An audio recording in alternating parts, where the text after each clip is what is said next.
What's something that the community needs to know about you? We're not going to be traditional in the way that we approach things.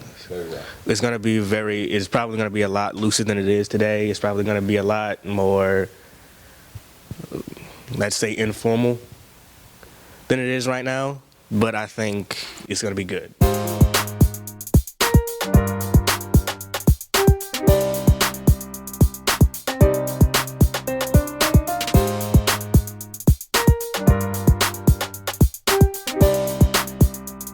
Hi, team, and welcome to another episode of The Future.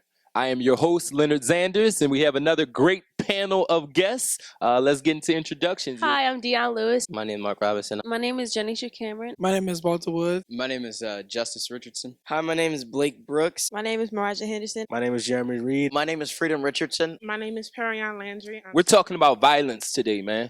What's the youth take on violence? What's y'all thoughts? Come on. As far as the Florida school shooting, I feel like there's been a lot of excuses made for the young man who did it. So I feel like that should not be the case at all. There should be no excuses for what he did. I feel like he should be treated as a man because he's 19 years old. And if it were a black man, it would be so many labels against him. But since he's white, it's, oh, he was sorry and he's just a child and he's been abandoned. Like, there should be no excuses for what he's done. That's like when the little boy went to a church and decided to shoot up a lot of black people. That was a real tragic. They let him walk out with a bulletproof vest and took him to McDonald's. When it comes to violence like that, when it comes to mass violence like that, it's different between Caucasians and people of color, because a lot of the time people of color who are charged with violence like that who are younger than 18 are charged as adults, especially men. And to even imply that just because of his skin color he should be treated as if he didn't know what he was doing, that's just I'm gonna steer it a little bit differently. Here in New Orleans, in my community, uptown New Orleans, it is not European Americans that are the perpetrators of the violence that we see. It's us. What's the deal? I feel like most violence is among youth.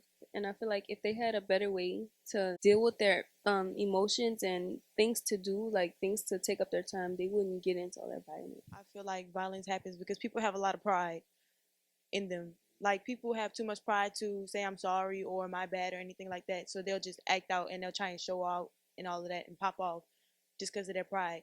The cause of crime, the root of crime in the black community, isn't because black people are full of hate, full of negative energy, just born with ill will intentions.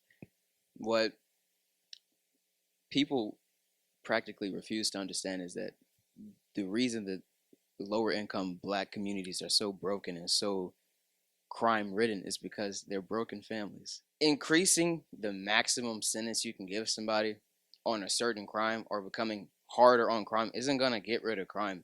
Just because you give more time for someone who sells drugs, people are still going to sell drugs. But why do people sell drugs? Because they need money. So what's the solution? The solution is creating jobs, creating more outreach programs that actually get into the homes and the communities of these kids and not just whitewash it all and actually understand their pain. Everybody trying to be down. Like, they trying to follow their partners, they friends, Dickie Fit. Like T-shirt. Yeah, they trying to you don't have to do that. You got other options and you trying to run with the bad crowd. Like, well, I respond to this. I've heard that one of the challenges is African American youth haven't seen enough success, right? Or the success that we typically do see is media related, sports related, those types of things. But one of the challenges is African American youth haven't seen enough success, right? Or the success that we typically do see is media related, sports related, those types of things. But that's what we see. And it's when they wear that, it don't make you it don't make you hard. It don't make you a man. Like, being a man is providing for your family, having a job, work. So why are we shooting then? We shooting people because we trying to show that we're not scared. I think the reason why people shoot is because they are too afraid that they might lose a fight. That's what I grew up around.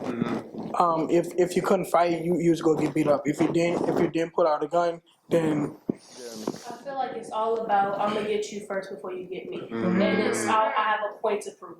I have a point to prove that, like he said, I'm not scary. You're not gonna get me first. I'm gonna get you. If you look at people like young men in gangs and stuff like that, like most of them go to, like going back to what Justice said, they do it for brotherly love and a father figure and stuff like that. So it does go back to a broken home. Our peers Yes. are exposed to certain types of success. And I want to piggyback off that because there aren't a lot of examples of black men and women being successful in industries other than media. Well, there are. Not a lot of Okay. examples, like prominent examples.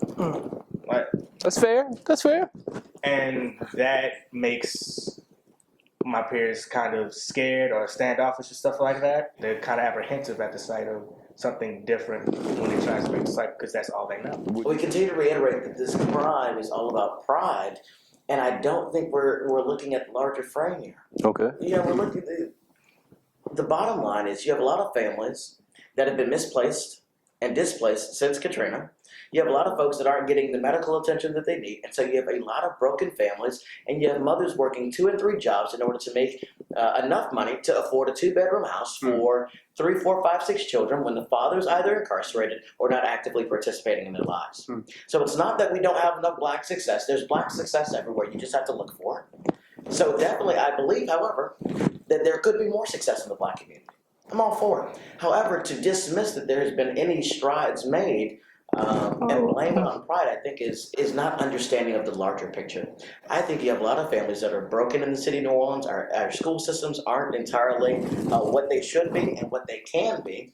And I think you have a lot of folks that, because they don't have those father figures, they're looking to be reached out to. Bottom line is you have to address how broken our communities are by admitting where it is that we're wrong and investing in things that work. And when you're looking at things that are investing in that are working, that's after school programs. I don't think it's solely because people don't have 2-parent households or solely on pride, because like me, my sisters and my cousins and a lot of people I know, they grew up with 1-parent households and mothers on their own, and like everything going on around them, and they're not killing people, they're not trying to get into that stuff, they're trying to stay away from it. So what is it then? I agree with both of y'all because it's like people take things differently. Like some people will take not growing up with their father like, oh my God, so now I gotta grow up and prove everybody wrong that I'm not gonna be this stereotype. And some people take it to heart and then go back and do bad stuff. It's just like I'm not gonna be nothing, I don't have no daddy or nothing. So you can't just put it all, like you said, one size fits all t-shirt. Fair. That's just multiple stereotypes that y'all are putting on people. There's lots of success for our black community, but they don't show it out as much as they would for white people. They have multiple black people with lots of success in this world, but they just don't show out as they would with white people because this is not our stereotype. That's not what we do. That's not what they put on us. They would like you to believe that there is not a simple solution to certain forms of crime, in particular pertaining to this situation, black crime. Okay. Crime that happens in black communities. But in truth, it is a simple solution. Lay it on us. First, you got to educate the ones who are already out there suffering from broken families. Okay. In truth, because America profits so much off incarceration, the legal steps as far as changing the laws to help reunite these families, it's going to be a long process because you have a lot of uninformed, paid-off politicians who just aren't ready to take those steps. You can't just say, all right, well, let's fix incarceration and we'll worry about the kids who come after we fix incarceration, because you still have a lot of broken kids out there. And as long as they're out there, guided in the wrong paths, uneducated, they're going to remain that way. So it's not all going to happen over one night, but you got to start where you are.